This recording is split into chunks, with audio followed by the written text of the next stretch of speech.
আরে ভাই শুয়ে পড়ছিলাম আজকে রিয়াল মাদ্রিদের খেলা দেখে। আজকে মাদ্রিদের খেলা দেখে এরকমই ঘুম চলে আসছিল। এত বাজে খেলতেছে আমরা। মানে এই টিমে তো কোনো হাঙ্গার নাই, কোনো ইন্টেন্সিটি নাই, কিচ্ছু নাই, কোনো লিডারশিপ নাই। মানে এরকম খেললে এই এই সিজনে আমাদের কোনো ট্রফি জেতা হচ্ছে না। এটা আপনি শিওর থাকতে পারেন। কোনো ট্রফি জিততেছে না এই টিম। আপনার প্লেয়ার ক্লান্ত, এক্সস্টেড। বেঞ্চে প্লেয়ার পড়ে রয়েছে, বেঞ্চে এনডিক পড়ে রয়েছে, গঞ্জালো পড়ে রয়েছে। তাহলে কি জন্য ওদেরকে নামানো হয় না? ওদেরকে আমরা সেই লুপ দেখানোর জন্য বেঞ্চে বসায় রাখি প্রতি সিজনে, প্রতি ম্যাচে। সেম ইলেভেন রোটেট করা হচ্ছে বারবার, just here and there, here and there. আর প্লেয়ারগুলো যেগুলো রদ্রিগো ঠিক মতো চান্স দিয়ে আসছে না। গঞ্জালো এত সুন্দর একটা প্রিসিজন কাটাইলো ক্লাব ওয়ার্ল্ড কাপ বলেন, তারপরে যতটুকু সুযোগ পাইছে ভালো করছে। লিগে আপনি শুধু 20-30 মিনিট দিয়ে ওরা সুযোগ জাজ করতে পারবেন না। আর ও যতটুকু এমএফ অ্যাপসেসে সুযোগ পাইছে সবটুকু কাজে লাগাইছে। সেখানে গঞ্জালো গার্সিয়া এখন চান্স পায় না। হেনরি কোলসিন যতটুকু সুযোগ পাইছে কতটুকু কাজে লাগাইছে, সেখানে এখন চান্স পায় না। রদ্রিগো চান্স পায় না। তাহলে এই টিমে আমরা করতেছি ডাকি এক টিম বারবার রোটেট করা। এমবাপে যদি স্কোর না করতে পারে তাহলে টিম ক্লোজ করে যায়। আর একটা ম্যাচ অনেকগুলো প্রশ্নের সম্মুখীন করে যায় যে এমবাপে বাদে আসলে কোনো ম্যাচ উইনার আমাদের মাঝে নাই। আমরা কেন এসব এসব লো বলক ভাঙতে পারতেছি না? বা যারা ডিপ ডিপ লাইনে সিট ব্যাক করে খেলে তাদের লোক আমরা কেন ভাঙতে পারতেছি না এই সিজনে? এসবের উত্তর কি আছে আমাদের কাছে? জাভি আলোনসোর কাছে কি আছে আপাতত? আমার তো মনে হয় যে না। মানে মাথা মতো পুরো আওলায় যাইতেছে এর খেলা দেখে। মানে this is what 90 minutes of Real Madrid football does to you ভাই। মানুষের উপর পাগল করে দেয়, ভালো মানুষও পাগল করে দেবে এরকম খেলা দেখলে। বিচ্ছিরি একদম। প্লেয়ারদের দেখে মনে হচ্ছে ওরা একদম, ওরা কোনো রেস্টই পায় না। সবাই ক্লান্ত, ওকে দৌড় দিতে কষ্ট হচ্ছে। আর আপনি সাবই করান না, সাবই করান না, যাবে সাবই করাতে চায় না। কি কি সমস্যা আমি বুঝি না। যেখানে দেখা যাচ্ছে এমবিএসএ ক্রিকেট অফ অফ ডে চলতেছে আর কি, ও ক্রিকেট করতে পারতেছে না, তাহলে কেন আমি সাব করাবো না আজকে? আমি এটা পিএইচডিও বারবার বারবার করে বলছি যে আমাদের ডিফেন্স আজকে এক্সপোজ হয়ে যাবে, এক্সপোজ হয়ে যাবে। সেটাই হয়েছে। পেলার, বিশেষ করে কামাভিঙ্গার, আলভারো ক্যারেরাস বারবার আউট অফ পজিশন চলে যাচ্ছে, তখন আমরা কাউন্টার অ্যাটাকে এক্সপোজ হয়ে যাচ্ছি। 5-3 পজিশনে আমরা চলে যাচ্ছি। অপোনেন্টের পাঁচটা অ্যাটাকে চলে আসতেছে আমাদের ডি বক্সে। আমাদের ডিফেন্ডাররা থাকে না, তারা করতে বসে দৌড়াই যাচ্ছে বা করতে সেভ করা লাগতেছে। এটা একটা মেস আপ সিজন হয়ে হয়ে গেছে রিয়াল মাদ্রিদে বর্তমানে। টিম পুরো সারাই সেটে গেছে, টিমে কোনো লিডার নাই, পিছে কোনো লিডার নাই। যে একটা হচ্ছে লিডারশিপ দেবে, লিডারশিপ লিডারশিপ কোয়ালিটি থাকে একটা প্লেয়ারদের মধ্যে, পিছে তার কিচ্ছু নাই। আমাদের 6টা ম্যাচ খেলতে হবে, তার শুরুটা যে আমরা তো বিশ্রীভাবে করলাম। একে তো লিভারপুল সুপারভাবে হিমুলেট হয়ে আসলাম। বিশ্রীভাবে মানে আমাদের প্যান্টগুলো হেরেছে প্লেয়ারদের সবগুলা। আর আজকের ম্যাচে তো মানে আমাদের প্লেয়ারদের কোনো জোরই নাই। ফার্স্ট হাফটা যেমন তেমন গেল, সেকেন্ড হাফে আমাদের প্লেয়ার মরে গেছে সব। মানে ওদের পায়ে আর কোনো জীবন নাই, আর ওর পায়ের কোনো জোর নাই, ওরা আর দৌড়াতে পারে না, কিচ্ছু না। এরকম ভাবে খেলতে থাকলে ভাই এই এই সিজনে কোনো ট্রফি জিততেছেন না। লা লিগাতে বার্সা আমাদের পিছন মেরে দিয়ে চলে যাবে। আজকে আমি তো বললাম না। আজকে আর আমাদের ডিসেম্বর 12 সিটির সাথে খেলা। সিটি এবার এই সিজনে আবার যে ফর্মে ফিরে আসছে, এই সিটির সামনে এই টিমনে টেকা অসম্ভব। ভুলেও এই জিনিসটা ভাবেন না আপনার, সিটির সামনে রিয়াল মাদ্রিদ এই টিমে টিকতে পারবে? No chance. একদম নাঙ্গা করে ছেড়ে দেবে একদম। এর আগে 4-0 করছিল একবার সেমিফাইনালে। এই তার চেয়ে বেশি হিউমিলেশন নিয়ে সহ্য করার জন্য রেডি থাকে এই টিম। হলো এরকম অবস্থা হয়ে গেছে বর্তমানে। তো আজকে প্রথমে বলতে চাই যে আমাদের স্টার্টিং লাইন আপটা নিয়ে আমি স্টার্টিং লাইন আপটা মোটামুটি সন্তুষ্ট ছিলাম। আমার কোনো অবজেকশন ছিল না, শুধুমাত্র একটা ছিল যে রদ্রিগোকে খেলানো হোক। কারণ যেহেতু আমরা মিড খেলাচ্ছি, তাহলে সেখানে রদ্রিগো কেন নয়? বিরানকে তো আপনার মিডে খেলাচ্ছে, ওকে রাইট রাইটে খেলাচ্ছে, কিন্তু রদ্রিগো কেন নয়? সেখানে রদ্রিগোর জায়গায় গুলেরকে খেলানো হোক রাইটে। রদ্রিগোকে একটু মিডল সেন্টার বা লেফট লেফট মিডে রাখা হোক, বা লেফট মিডের পাশে সেন্টার মিডে রাখা হোক, যাতে ও অ্যাটাকিং অ্যাটাকিং পজিশনটা শিফট করতে পারে। তাহলে কেন নয়? সব সময় কেন বেলিংহামকে ফার্স্ট লাইনে জন্য রেডি করা থাকে? রদ্রিগোকে কোনো কোনো কিছুই পারে না, ওকে এমনি মুখ দেখে চলে আসছে রিয়াল মাদ্রিদে খেলতে। ও এই সিজনে মানে রদ্রিগোর সাথে ইনজাস্ট হয়ে যাচ্ছে।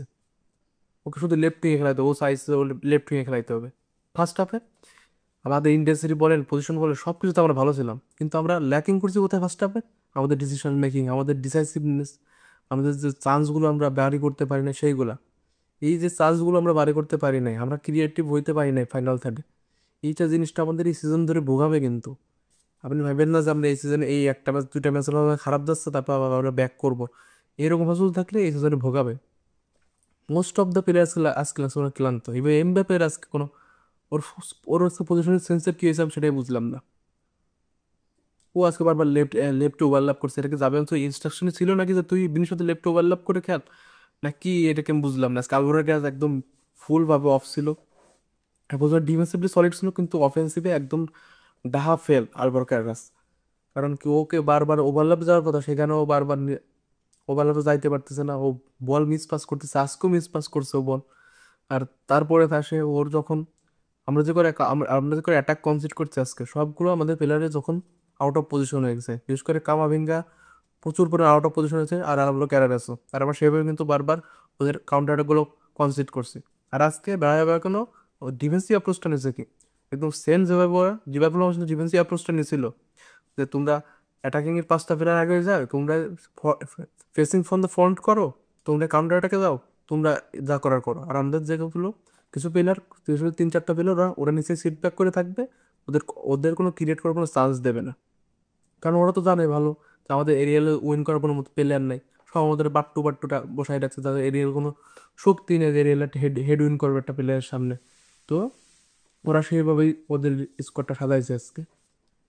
ইভেন আজকে কিছু কিছু চান্স গেছে আমাদের থেকে বেটার চান্স ওরা ক্রিয়েট করেছে, কিছু কিছু এমন এমন চান্স গেছে আজকে যে ওরা আজকে স্কোর করে বসতো। আর এই সিজনে আমরা যদি এরকম লো ব্লক ভাঙতে না পারি, আমরা যদি এরিয়ালে এরকম অদুর্বলই থাকি, তাহলে আমাদের আরো ক্রিয়েটিভ হইতে হবে। সেই ক্রিয়েটিভ জায়গায় আমরা কিচ্ছু করতে পারতেছি না। আমরা আমরা যখনই আমরা সেন্টার লাইন পার হই, আমাদের প্লেয়ার তখন কাউন্টার মেসে আরো ট্রানজিশনের গতি বাড়বে কি, সেখানে ট্রানজিশন স্লো হয়ে যায়, কারণ কোনো প্লেয়ার নাই। ইভেন তো একটা বল প্রেস করবি, একসময় ভিনি থেমে যায়, প্রেস করে না দাঁড়ায় থাকে, দেখে যে আমার প্লেয়াররা কি করতেছে, তারপর এমবাপ্পে এরকম দাঁড়ায় থাকে, আর সব বেলিংহাম দাঁড়ায় থাকে। আর কুত্তো হারা কিছু খেলে যারা কুত্তো খাটা খাটে, ওরা ওদের মতো খাইটিয়ে যায়, আর কোনো কাজ নাই। আর একটা কথা বলি ভাই, আপনাদের খারাপ লাগতে পারে, ডিন হুজেন এখনো রেডি না। ওর ওর পারফরমেন্স এখনো সে আপ টু দ্য মার্ক না, রিয়ানোদের লেভেলের না। আমি বলতে পারবো পাসিং টাসিং সবই বলে ঠিক আছে, কিন্তু ডিফেন্সিভলি একটা সেন্টার ব্যাক হিসেবে ওর পারফরমেন্স না। ও যত লম্বা মানুষ, ওর হেডিংয়ে থাকবে, অ্যাপ্রোচ থাকবে আলাদা, ওর হেডিংয়ে মানে দিতে ইচ্ছে করে না, ও কি করে আমি বুঝি না। আর ও ডিফেন্সে, ও ডিফেন্ডার হিসেবে খুবই সোলো, এই সোলো ডিফেন্সটা আমাদের মারাত্মক ক্ষতি করবে এই সিজনে, আপনি মনে রাখবেন কথাটা। আপনার রায় ব্যাগ যখন গোল কিক নিল, সেই গোলটি থেকে আমরা একটা কাউন্টার অ্যাটাক কনসেপ্ট করছি, তাহলে আমাদের প্লেয়াররা কোথায় উঠে থাকে? যে অপোনেন্টের প্লেয়ার যখন গোল কিক নিচ্ছে, সেখান থেকে আমরা কাউন্টার অ্যাটাক সহ্য করি। চিন্তা করেন ওপেন গোল কিক নিচ্ছে তোরা, তো আমাদের এবার পজিশনে আসতে এত সময় লাগে, মানে ওদের পায়ে কি আঠা লাগানো ছিল, বুটে কি আঠা লাগানো ছিল, যে ওরা দৌড়াতে পারছিল না। ওপেন গোল কিক করছে, সেখান থেকে আমরা একটা অ্যাটাক কনসিড করলাম। এমনি রয় ব্যাগনের মাঠ বেলাগাস আমাদের রেকর্ড যথেষ্ট ভালো না, কারণ আমরা লাস্ট 3 ম্যাচে, আমরা এই ম্যাচের আগে লাস্ট 3 ম্যাচে আমরা ড্র করে আসছি। আর আজকেও সেটাই, আজকে তো একদম গোল লেস ড্র, একটা গোলও করতে পারলাম না আমরা। লাস্ট 2 ম্যাচে আমরা পুরো আমরা নিজেদের আমরা ক্লিন শিট রাখতেছি, আমাদের প্লেয়ার কোনো গোল করবে না, সেটা কোনো টের আছে, কোনো ক্রিয়েটিভনেস নাই। এমবাপ্পে লুক লস্ট, বিরাইমের ফাইনান্সারে কোনো কোনো অ্যাপ্রোচই নাই। ও আজকে শুধু অ্যাসেসের ওই ওই যে পাসটা ছাড়া ও আজকে কোনো কিছু ক্রিয়েট করতে পারে নাই। আমি ভাবতো যে মাস্তান তো হয়তো বল লুজ করে, কিন্তু মাস্তান তো যে ইন্টেন্টটা, সেটা বিরাইম দিয়ে তার ভিতরে তার তার 10% বিরাইম দিয়ে দেবতো নাই। মাস্তান তো অ্যাটলিস্ট ওই শট নিতে ভয় পাইতো না। রেঞ্জার্স কি করে, কাটাই কুটে ও ডিফেন্ডারের গায়ে বল মারে শুধু, ওর কোনো কাল নাই কিছু নাই। আর এমবাপ্পের কাছে কি হয়েছে, শট দিল, ওর কাল হয়ে গেছে বর্তমানে 0%। আমরা গেমে খেলি না কাল 90%, কাল 99%, আর এমবাপ্পের কত, এই লিভারপুল ম্যাচের এই ম্যাচ হয়ে গেছে 0% কাল, সেরকম একটা অবস্থা হয়ে গেছে।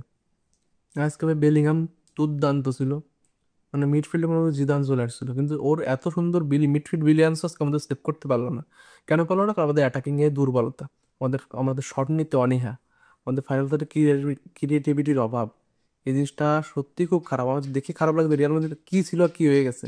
আমরা আগে যে থ্রাইভ করতাম, যে দ্রুত ট্রানজিশন, কাউন্টার অ্যাটাক, গোল, অ্যাকুরেটনেস, ডিসাইসিভনেস, সেই জিনিসটা আমার টিমের মধ্যে এখন নাই। আমি এখন আমার টিমকে আর চিনি না। একটা সময় ছিল যখন এর মধ্যে কাউন্টার অ্যাটাক আসতো, অপোনেন্টের মানে প্যান্ট গিলিয়ে হয়ে যেতাম। আর এখন আমাদের কাছে কিছুই হয় না। অপোনেন্ট জানে যে আমাদের যখন প্লেয়াররা মিডফিল্ডে পাস হবে, আমাদের প্লেয়ার সব সোলো হয়ে যাবে, ওরা কাউন্টার অ্যাটাকের সময় জোর দেয় কি 1v1 সিচুয়েশনে, আর আমাদের প্লেয়াররা ধিমায় যায়। আর দাগুলার দু একটা শট মারছিল, কিন্তু ও কি করে আমি বুঝি না, ও বড় ও ডিসিশন মেকিং খুব অভাব। ওই যে কামাভিঙ্গা সে ডিফেন্সে যথেষ্ট ভালো করছে, তারপরেও সেকেন্ড হাফে খুবই বাজে। আমরা ডিফেন্স করে গেছি ভালো, আমরা আজকে যতটা না ভালো করে ডিফেন্স করছি, তার ঠিক ততটাই খারাপ হলো আজকে অ্যাটাকিং ছিলাম আমরা। এখানে ফেদে পারবে যথেষ্ট ভালো কিছু রাইট ব্যাকে, ডিফেন্সে সে গোল্লা। আর তারপর আজকে সে নতুন ইঞ্জুরি পিক আপ করছে। রদ্রিগো লাস্ট 11 মিনিটের জন্য আসছিল রাইট উইংয়ে খেলার জন্য, কিন্তু সে কিছুই পারলো না, কারণ ও কোনো ক্রিয়েটিভ না, কিচ্ছু করতে পারলো না লাস্টে। এবং লাস্ট মিনিটে লাস্টে যখনই আসলো, যখন আর্দাগুলার 2 বছর ভিতর প্রথমে একটা আউট কাটা ঢুকলো, তখন ওই যদি শো বোর্ডিংটা না করে একটা শর্ট কিংবা একটা পাস দিত, তখন আরো একটু ভালো হইতো, একটা চান্স, আরো বেটার চান্স থাকতো। দোকি করলো কাটায় কোটে মানে একবারে মেসির সব রেকর্ডসকে ভেঙে দিয়ে ও আজকে সেরা ড্রিবলার হয়ে পুরস্কার নিতে চাইছিল, সেরকম একটা অবস্থা। ও আজকে কাটায় কুটে মানে নিজেই ঢুকে যাবে সেরকম একটা অবস্থা, ও কারোর আর বল দেবে না, এরকম একটা অবস্থা। আজকের ম্যাচে পজিটিভ খোঁজা খুবই কষ্টকর। ফার্স্ট হাফে যাই হোক আমরা একটু কন্ট্রোল নিয়েছিলাম, সেকেন্ড হাফে আমরা জাস্ট কুত খেলছি। আমাদের প্লেয়াররা কোনো জেতার কোনো রেডি ছিল না, আমাদের প্লেয়াররা ছিল লুক লস্ট। ওদের কোনো জেতার আশা নাই, ওদের কোনো ইন্টেন্সিটি নাই, ওদের কোনো হাঙ্গার নাই, আমাদের টিমে কোনো লিডারশিপ নাই, মানে টিম জাস্ট মরে গেছে। আর এইভাবে পজিশনিং সেন্সের কি হয়েছে, আমি চাই না তো এমভাবে লেফট এসে থাকুক। তখন বল, আমি চাই এমবাপে, গোলের, বেলিংহাম সবাই ডিবক্সের ভিতর যে থাক, তাকে অ্যাটলিস্ট একটা ট্যাপিনের সুযোগ আসে, ভিনি যখন ভিনি যদি চান্সটা ক্রিয়েট করতে পারে। তো এখানে ওরা ভিনি যখন পয়ে বল থাকে, ভিনির সামনে পাস দেওয়ার মতো কেউ থাকে না। এইগুলো কেন হয়? একটা প্লেয়ার যখন বল বাজে, যখন সে উইংয়ে যাচ্ছে, তখন ডি বক্সের ভিতরে প্লেয়ার কেন থাকবে না? এই জিনিসটা আমি ভেবে পাই না এই টিমের। সবসময় ডি বক্সের বাইরে, ডি বক্সের ভিতরে কোনো প্লেয়ার নেই, একটা বক্স ইন দ্য বক্স নেই। তাহলে ডি বক্সের ভিতরে তোরা কি বারবার কাটায় ঢুকতে পারবি? ওরা যত বাক্স পার করেই রাখছে, তাহলে এখানে তোরা বারবার কাটায় কেমনে ঢোকার চেষ্টা করিস? তুই পারবি না তো। একটা প্রেশনে দুইটা তিনটা পেলে তখন তারে পড়ছে হুটহাট করে, মানে একদম টাইট ডিফেন্সে। সেখানে এইভাবে বাইরে থেকে ক্রিয়েট করে যাওয়া কি এত সোজা? কোনো দিন এত সোজা না। আজকের ম্যাচের অনলি পজিটিভ ছিল দুইটা, এটা হলো একটা রাউল অ্যাসেন্সিও আর একটা ভিনিসিয়াস জুনিয়র। আর ভিনিসিয়াস জুনিয়র ছিল আজকের ম্যাচের বেস্ট প্লেয়ার। ওখানে অনেক রুমার চলতেছে না যে ও দেড়শো সেল করে দেবে, যাবে সাথে ভালো না। যাবে অবশ্য কাজ করে দেখাই দিল যে ভিনিসিয়াস জিনিস কি। হ্যাঁ হয়তো গোল পাইতে পারতো, গোল পাই নাই, অ্যাসিস্ট পাই নাই, কিছুই পাই নাই, ক্রিয়াল খারাপ খেলছে, কিন্তু আজকে ম্যাচের মতো একমাত্র যে টিমটি মানে তারা থাকে, সেটা হলো Vinicius junior, Raul Asensio. Vinicius ওই মিসটা আমার এখনো মাথায় ঘুরতেছে, কিভাবে ভিনিসিয়াস ওইটা মিস করলো। একেবারে ইজি চান্স ছিল, কিন্তু হয়তো একটু বেটার পজিশনে যদি শুট করে একটা বেটার পজিশনে থাকতো, হয়তো একটা গোল হয়ে যাবে। তবে ওই চান্সটা হয়তো আমাদের কাউন্ট করে নেওয়া উচিত ছিল। ওই চান্সটা একটা মানে আর একটা ম্যাচও ওই চান্সটাই ছিল, যেটা মনে ছিল যে না শিওর শট একটা গোল হইতে চলছিল। তারপরে ফেদে পেলো দুর্দান্ত শট ছিল।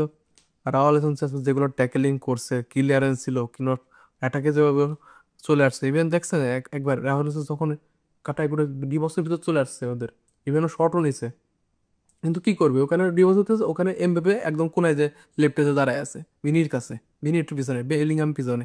তাহলে ও একটা ডিফেন্ডার চলে গেছে ডিবক্সের ভিতর, আমাদের অ্যাটাকাররা সব পিছনে পিছনে দাঁড়ায় থাকে। এইটা কি মানা সম্ভব?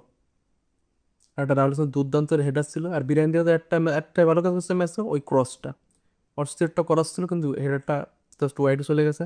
বাদ বাকি আমাদের আজকে আমরা যতই কর্নার নিই না কেন, আমাদের সেট পিসের একটা কথা মনে রাখতে হবে, আমাদের সেট পিসে আমাদের সব দিনই আশা রাখতে হবে শূন্য।